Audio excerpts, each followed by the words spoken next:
Yo, what's up, guys? Welcome to the Brief Dive Podcast, where we talk about deep topics for a brief amount of time. Joining me today, Christiana. Today we are talking about perspective. Changing your perspective through hard times. First question: what is the idea of changing perspective to you? What is changing perspective to you? Okay, thank you, Philemon. Well, to me, changing perspective is just finding a new way. For me.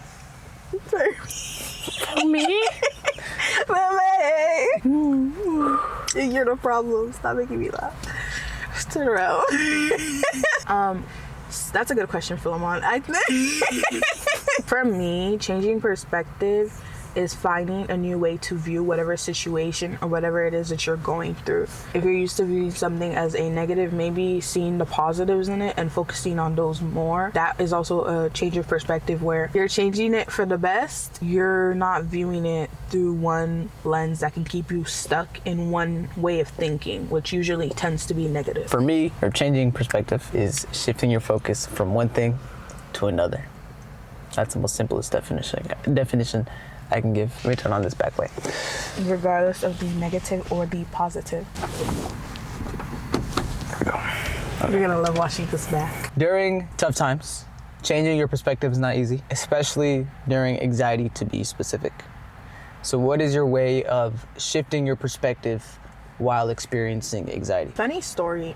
I had like a whole situation last week. I was on campus and it was time to go home. I don't know, I felt very anxious that particular day. And I don't know, this is why I love God. He always comes through for me. I'm on my phone. I guess I forgot to close out of my phone and my thumb ends up opening YouTube. And normally I watch sermons and stuff. And I click on this live that was going on. And it was basically, Therapy Thursday. If you know, you know. Therapy Thursday. The topic was anxiety. And at first I'm like, anxiety? But the video catches my interest because I'm like, with God, there's no accidents.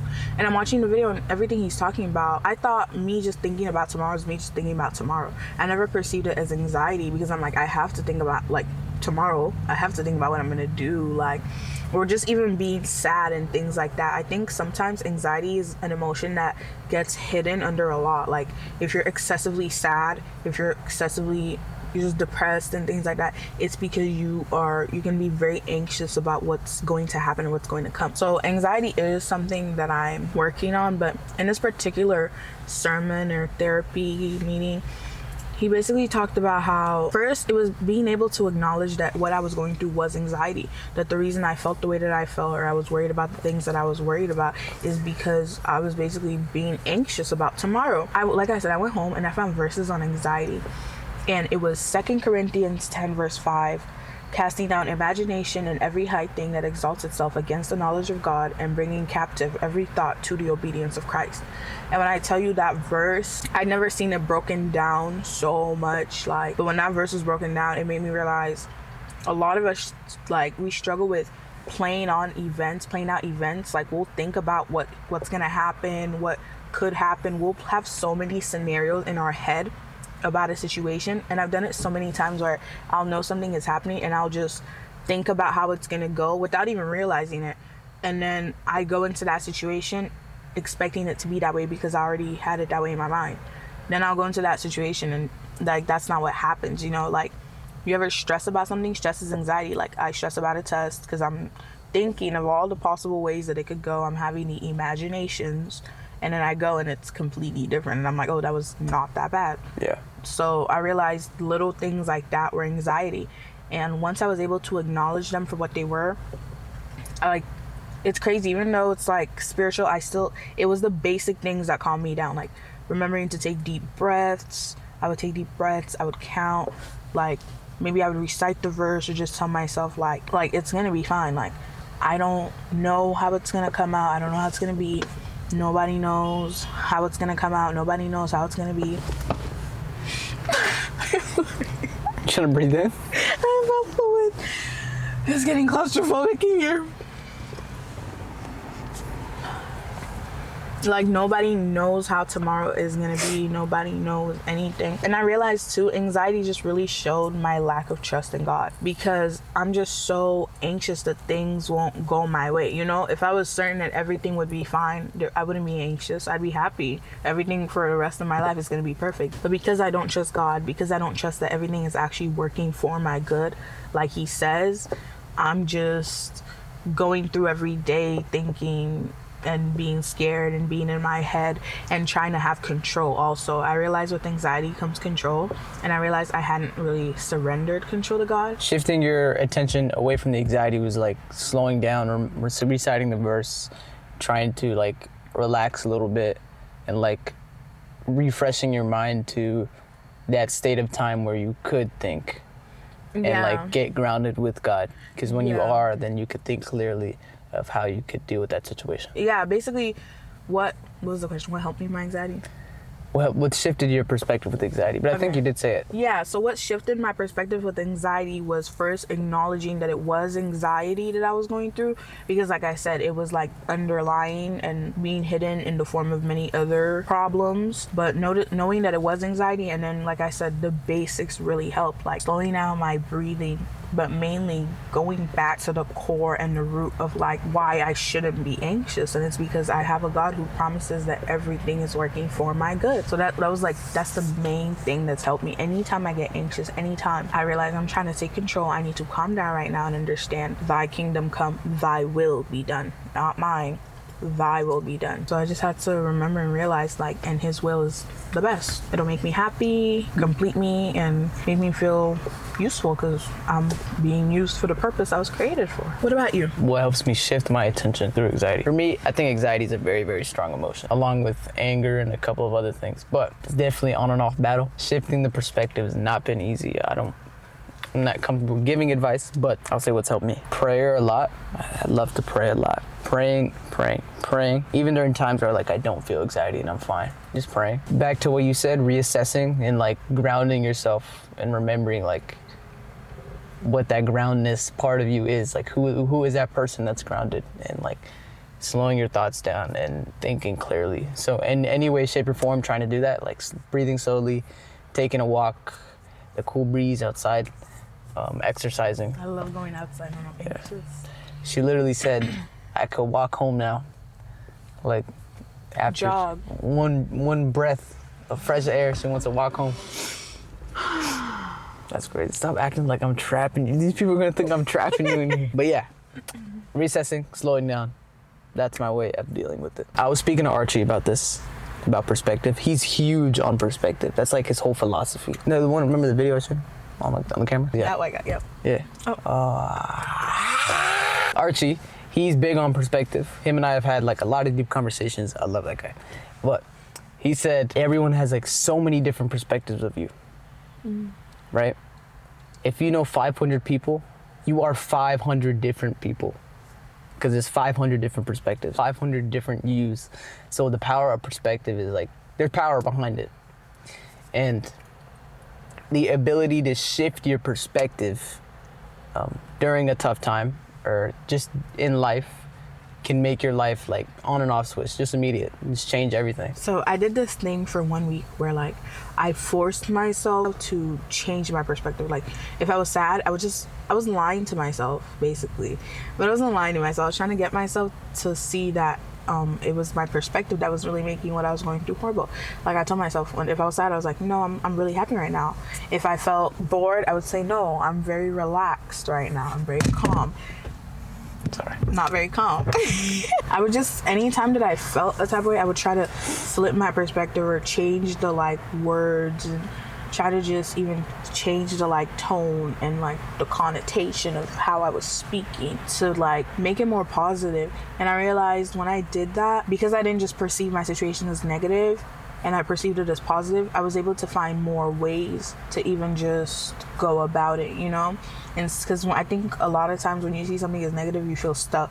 Because if it's bad, how am I gonna get through it? How am I gonna like override it or whatever? Because I feel like also something that I struggle with is I tend to really connect situations, and if this is happening and that's happening, I'll like put them all in the same bubble, and I'm like, this is going wrong for me, that's going wrong for me. So I was able to really like separate things. I'm like, no, just because they're all going wrong at the same time doesn't mean it's for the same reason. This is happening because of this, and this is just another bump on the road, and how can I go through this? And now this is happening because of this. Now what can I do? How can I go through this? And always just remembering like it's not the end of the world. I feel like another thing too is like we live in a world where you're told school and so many other things make you who you are, and a lot of people don't know their identity, that it's like any and every voice that comes around them, they like leap onto it because they think they'll be able to find their identity. But I think, like I said, grounding myself again and no, this is who Jesus says that I am is like really relaxing. And that's why he says take my yoke, because my yoke is light. With his yoke, he tells you who you are. You're a child of God. You were made for a purpose. You are fearfully and wonderfully made, you know, versus when you try to take up your yoke, aka the yoke of the world, and you have so many voices coming at you telling you your school, what grades you get in school make you who you are, or the job that you have makes you a rich guy or a bum, you know, just things like that, and silencing all those voices. I also think it's really important hanging out with people that have the perspective that you want to change to, right? I think we've all had those points in times where like you're negative and you're just like, oh, I tried talking to this person and like they didn't like it, or like had this interview and it just didn't go well, and they're just like, well, at least maybe that job wasn't for you, maybe that person wasn't for you, and then you're just like, oh, you're probably right. But over time, like you start thinking that for yourself because that person has like reinforced that part of you, and like you can do it for each other after that. So like hanging out with people that also have good perspectives, that's so you know, good. it also helps you out a lot because they kind of think for you in the long term. They do. And that's something too, like that's been going on too recently, where it's just like I had to like shift my perspective. I'm just like, because even with nursing, I'm like, if this doesn't work out for me, like I saw a TikTok video earlier today, and it was this little girl. She was like, it was her turn to kick the soccer ball. She kicks the soccer ball and it's horrible. Then she just ends up doing gymnastic A1 flips as she walks back in line. She just starts like, I don't know, she cartwheels, she backbended 2 times to get back to her place in line. And it was just like, I don't know, I think the title of the video was just like when you're in the wrong sport or when you're in the wrong field. And I was like, it got me thinking about perspective, because it's like she's trying this and she looks horrible at it, but it's just like sometimes you're just not where you're supposed to be, you know. Sometimes it's not that you're just horrible, or that it's just, sometimes it's just not meant for you. You can't flourish and thrive in something that's not meant for you. So sometimes your perspective also needs to come in, like seeing that maybe something isn't the best for you, maybe something isn't for you, you know. And broadening your perspective is also being willing to try new things. And really honestly, like something hard I feel like we've all had to do is accept the truth of maybe like, you know what, like maybe this isn't for me, maybe this person really is not for me. Yeah, this isn't gonna work out, and it's not because I'm horrible, it's not because I'm the problem, because you can't be the problem all the time though. Like I feel like somebody needs to hear that you're not the problem. You can't be the problem all the time. Delete that you're not the problem part. You can't always be the problem. That's not how life works. It takes two. It takes whatever the circumstance or situation is. It's not always you. Stop beating yourself up so much. I need that advice because I always take responsibility for everything that happens in my life. Always. Like self-condemnation. I had to pray to God about that because I'm just heavy on it. I'm just always thinking it's my fault. I should have done this different. I shouldn't have done this. I shouldn't have done that.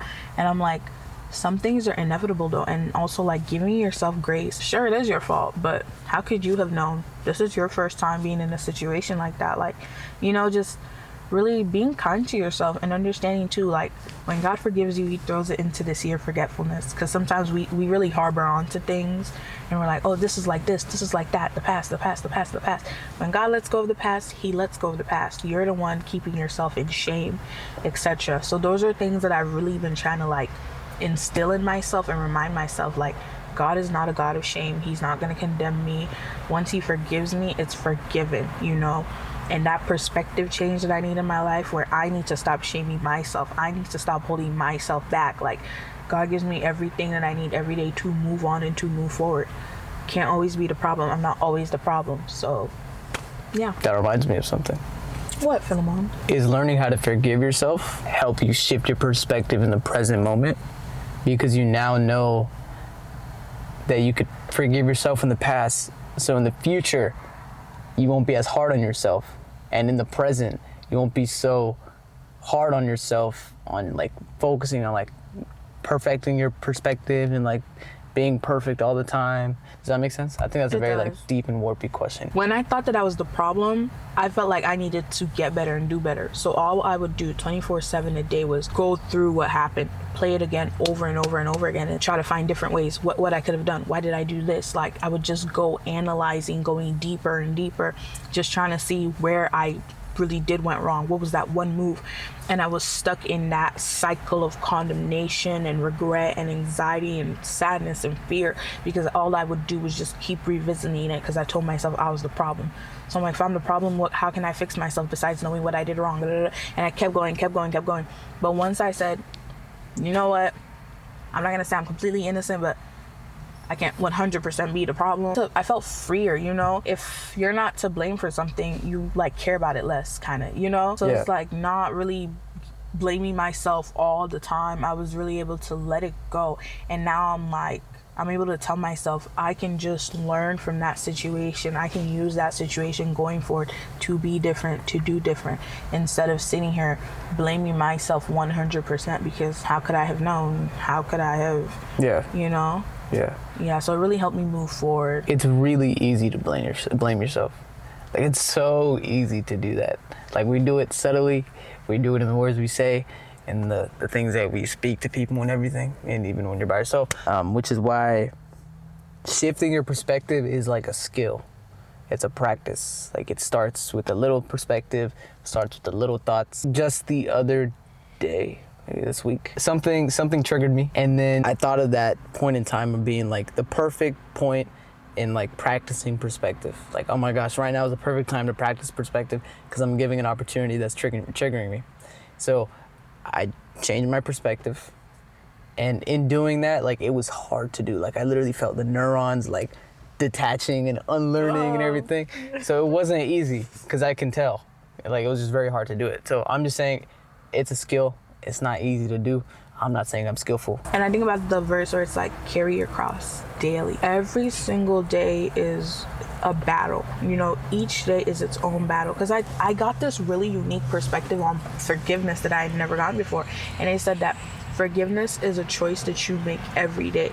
Every single day you're choosing to move forward and to move on from something. You could have forgiven somebody 10 years go by, then one random day you wake up and you're like, you know what? They actually did me really wrong. And you're right back with the hatred. You're right back where you started. You're right back to being hurt and upset about that situation. But every single day you wake up, you're choosing to leave it behind you, to keep it in the past, to move forward, to take your best foot forward. And that's what I realized. That comes with everything in life, whether it's perspective, whether it's you're struggling with anxiety, whether you're struggling with depression. Like, sometimes I think we feel like because we're okay today, we should be okay tomorrow, or the week after that, or the next month. But it's like every day is different, and every day is its ongoing battle, and every day you have to make that choice willingly, that very much stern and focused choice that you are going to choose to try to keep a better perspective. You're going to choose to try to continue to forgive. You're making the effort. You're carrying your cross daily. I think we're born with narrow perspectives. Oh, naturally. Yeah, naturally. It's like a panic, like huh? You're so annoying. I was about to cook. I was gonna cook. Because you know, like when your brain goes into fight or flight mode? Yeah. It's just like that. Like, it's a natural reaction where you're just like, you just start panicking. What am I gonna do? How am I gonna ask? Take that deep breath.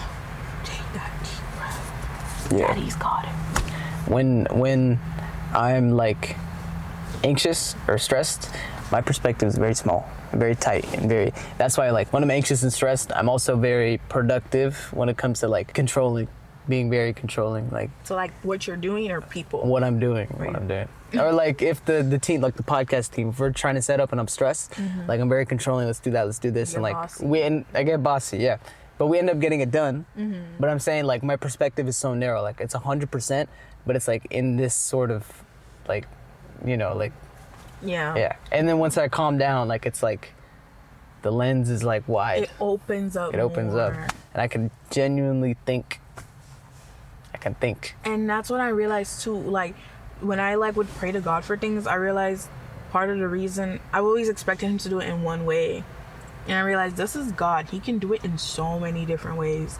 Just because I think about one. When you pray, obviously I think that's not wrong, but that's something we all struggle with, where we come very narrow-minded. We have what we want him to do and we expect him to do it this way. But that's not God. Like he's not going to do it the way that you want. He's not going to do it that way. And it's hard to think about not doing it that way because you don't have the perspective to think about any other way to do it. But he does, and his will align with all the other areas in your life. So I think also realizing too that God's perspective is greater than mine. I think there's a verse that says, as like high as the heavens is from the earth, so are his ways from my ways. Like his ways are not my ways, because his perspective is not my perspective. He's not in time. He's not bounded by time. He's not bounded by the things that I am. That's where really trusting God's perspective. And that's faith, because that's literally faith. I forgot the verse, but it said, faith is things hoped for, evidence of things not seen. That's like perspective, right? The things hoped for, evidence of things not seen. It's what you're hoping for, what you're looking forward to, but but yes, but no, but things not seen. Because if you think about it, God in himself is a perspective. Like when you hope on God, it's a perspective over your life situation that's just not something you can understand. Like reading the Bible and getting closer to God helps you learn about a different perspective that's possible to achieve or possible to have as a child of God. And in that there is no perspective. There's no way. The perspective is God. The person you're putting your sight on is God. And then he's the one with the almighty perspective that will do it. By focusing your attention to God, he shifts your perspective in life. And he does it. I think we did something there. We have to figure that out together.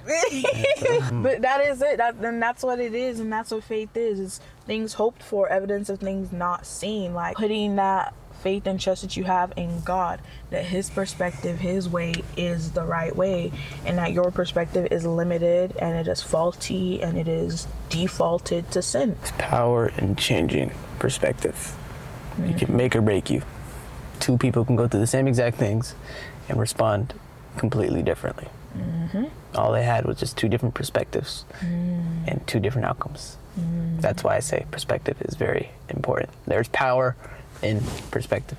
The verse where it's like build your house on a rock, like versus, and the rock represents God, building your house on a rock versus building your house on sand. And it like when the storm comes, the house built on the rock will stand and the house built on sand will stay. And I realized ain't nobody gonna build a house on a rock. Be so for real. Like it's hard to build a house, but it's like you're not literally building your house on a rock. Building your house on a rock represents having your perspective on God, having your eye on God, because when the storms of life come, God will keep you grounded. Your house will not fall. Versus sand, which represents the morals we would have on our own, the things that we would value on our own and tell ourselves are important. When the storm comes, those things aren't, like the word of God has power, it has life. Like, so when the storm comes and your house is built on sand, your perspective is on the things that you tell yourself that you focus on, that you care about, that's when you crumble. That's when the storm will wash you away. That's when you won't stay grounded, because everything that you were holding on to is very much fleeting and depleting. Versus building your house on a rock, keeping your perspective on God, making God your foundation. That's building your house on a rock. And he says the world will perish, but his word will never pass away. So do you have any closers? One thing that I do have in my heart to say is, like, to anybody out there who you beat yourself up and you blame yourself for a lot. You're thinking, oh, how could I have possibly ended up in this situation? How did he even get here? Why didn't I do this? Why didn't I? You know, you're going back into the past, you're replaying it all, you're blaming yourself, etc. Especially if you like also believe in God, just take a deep breath. Take a deep breath. And this is something that somebody said to me that completely altered my perspective. My friend said to me, think about your entire life, the moments with your family, the moments with your friends, or the moments where you were just doing something that you enjoyed. Or are you really going to let this one moment, this one negative thing overturn all of that and like make all of that irrelevant? And I sat there and I thought about my entire life. I thought about how far I've come and where I am. And I asked myself, am I really going to sit here and let whatever it is I'm going through be the determining factor of what my future, and basically label all of my past as irrelevant? Like, no, I'm not. So we're learning, we're growing. Jesus died because he knew he couldn't do it. He died for a reason. Think about it. If nobody ever fell, if we didn't sin, if we didn't make mistakes, Jesus died for no reason. But Jesus died because he knew that we could not do it on our own. God knows, God knew that you were going to be in this situation before you even were able to comprehend it. So take a deep breath. He knows, he has it figured out, and he cares for you. And just don't blame yourself for everything, because think about it. That's the whole thing with temptation. He knows we're gonna fall. And the whole thing with temptation is like, when you're not tempted, obviously you don't feel the need to like, you don't fall for anything. But when the temptation's in front of you and you fall and you go into temptation, like, get back up. That's why the Bible says the righteous will fall 7 times but get back up 7 times. When you're tempted and the devil actually is like flaunting that fruit in front of your face and you actually end up taking a bite out of it, one, it's okay. That fruit was being flaunted in front of your face. Like, take a deep breath. I feel like I'm going outside the topic. No, it's like forgiveness helps with perspective. Mm-hmm. Grounding yourself with God helps with perspective. Remembering your values helps with perspective. Knowing that you're not in control helps your perspective. Being around other people that have good perspectives helps your perspective. So that's a full 5. I'm sure there's more, but that's all that we could think of. In this moment in time. In this moment in time, in this car, and at whatever time. Wow. But Maddie, pull up. that was good. That was good. Talk about perspective. Change your perspective. Hopefully you guys change your perspective. Let us know in the comments down below. Make sure you like, comment, subscribe, and subscribe. Scraps. Yeah, let us know what is your perspective on perspectives. What is the time, and when was the time in your life that you had to change perspectives? How hard was that? You know. We will reply to your comments. I will. She won't. I'll make him reply to your comment. All right, yo. Thank you for watching. If you guys like this video, please make sure you like, comment, and subscribe. Hit the post bell notifications to get notified every time we post a video. Signing off. Signing off. Peace out. You can do the hand thing. You can be like.